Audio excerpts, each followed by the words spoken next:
তো সাম্প্রতিক মনের মতো খাবার আর আমাদের রাজুদার পকেট পরোটা এই দুটো ফেক অ্যাকাউন্ট থেকে অনেক রকম প্রবচনা করছে। তো আপনারা সাবধান হয়ে যান। আমি দীর্ঘদিন ধরে দেখে আসি, এখনও কিন্তু কোনো প্রশাসনিক হোক কিন্তু কোনো লেভেলে যায়নি। কিন্তু আপনারা ভেবেন না যে এরকম করলে বড় হওয়া যায়। নিজের একটা হচ্ছে আমি বলে দিই, তোমার দুটো ফেক চ্যানেল, রাজুদার পকেট পরোটা, একটা বাংলায় লেখা আছে, হ্যাঁ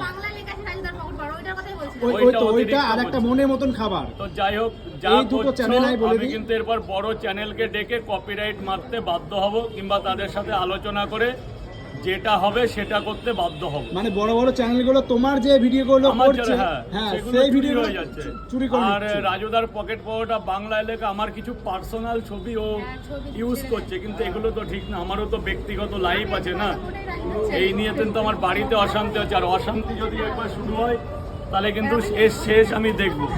বাড়ি কোথায় সবকিছু জানা যাবে।